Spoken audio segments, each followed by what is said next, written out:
Brazil, under the charge of Lula and Dilma. Mr. Luis Inácio Lula da Silva was born on October 27, 1945, in the state of Pernambuco in Brazil. He was the 35th president of Brazil. President Lula had little formal education. He did not learn to read until he was 10 years old and quit school after the fourth grade to find work to help his family.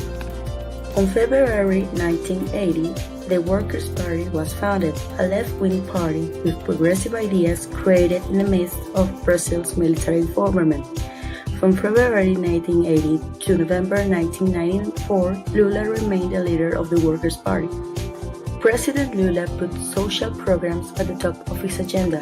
His leading program had been a campaign to eradicate hunger, following the lead of projects already put into practice by the Fernando Enrique Cardoso administration, but expanded within the new Fome Zero.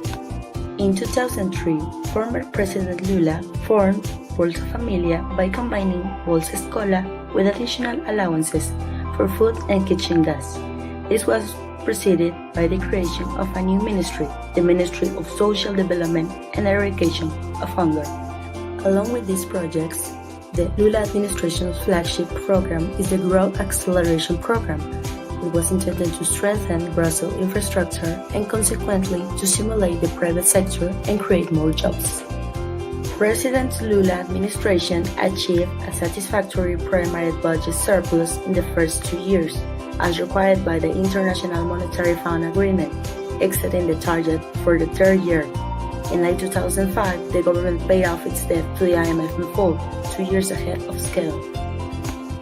Former President Lula's administration is among the most popular in the history of Brazil. Brazil became the world's 80th largest economy. More than 20 million people rose out of acute poverty, and Rio de Janeiro was awarded the 2016 Summer Olympics. Former President Lula has played a prominent role in all the recent international relations developments and has been described as a man with audacious ambitions to alter the balance of power among the nations. Dilma Rousseff is a Brazilian politician who in 2011 became Brazil's first female president. She was re-elected in 2014 but impeached and removed from office in 2016. Rousseff outlined a domestic agenda that focused on the maintenance of economic stability, poverty eradication, political reform, tax reform, and job creation. Her foreign policy stressed human rights, multilateralism, peace, and non-intervention.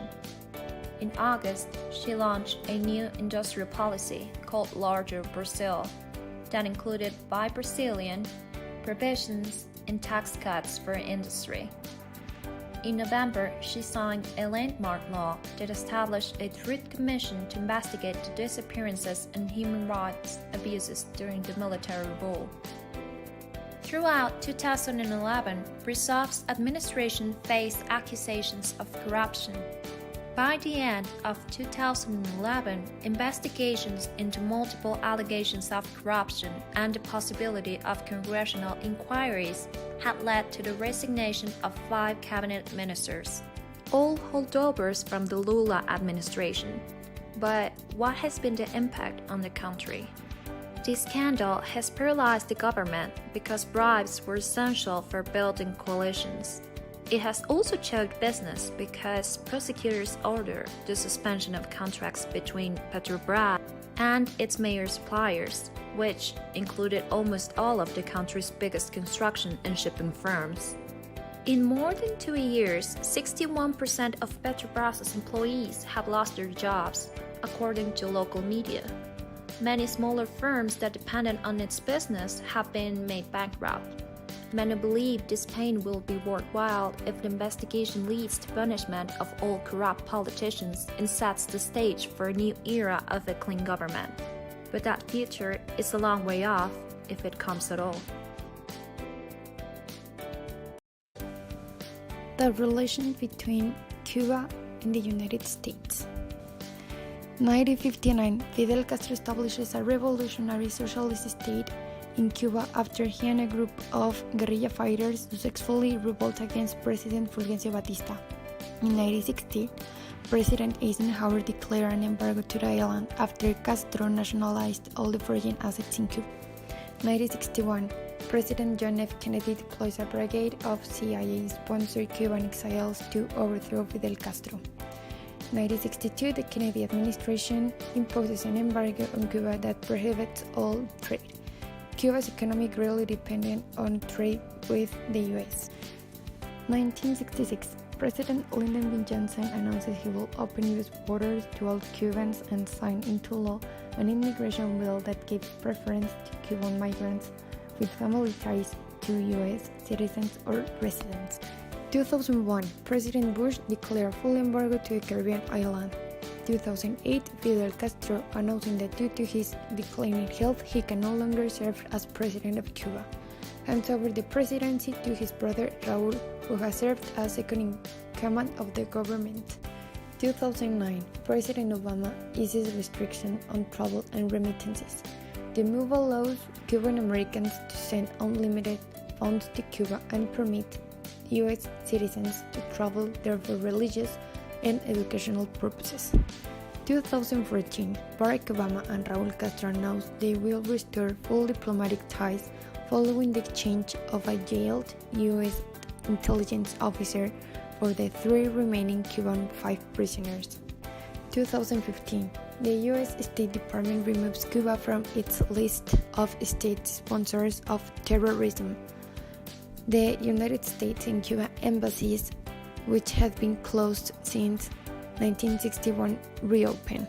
The U.S. trade embargo remains in place. The Castro era ended in 2018 after the death of Fidel in 2016 and the wish of Raúl of supervising his successor, Miguel Díaz-Canel, as the President of the Council of State and Ministers of the Republic of Cuba. But Raúl would remain being the head of the armed forces and the Communist Party. Díaz-Canel formerly served as Raúl's bodyguard. This created a trusted relationship with both brothers. He also has promised to follow closely the course established by the Castro brothers, and few people expect any change in the only communist country in the Western Hemisphere, at least not immediately. Raúl Castro is still expected to exercise a great deal of control in the Cuban government and have the final word on important decisions. Even though he's not president, he's the most powerful public figure on the island. It can still be many years before a change in the government occurs. On the other hand, in 2016, Donald Trump became president of the United States by defeating Hillary Clinton. His predecessor Barack Obama had a historic approach to the communist island. However, Trump said that the measures approved by Obama do not favor the Cuban people but enrich the regime. Trump made it clear that he's in favor of maintaining the economic embargo imposed more than half a century on the island. He withdrew more than half his staff in Havana, expelled 2/3 of Cuban embassy officials in Washington, and recommended Americans not to travel to Cuba. Díaz-Canel says he seeks a civilized relationship despite ideological differences. However, he said the government of President Trump is an administration with which it is difficult to form an equal relationship, and also Trump has shown little interest in strengthening relationships with Cuba.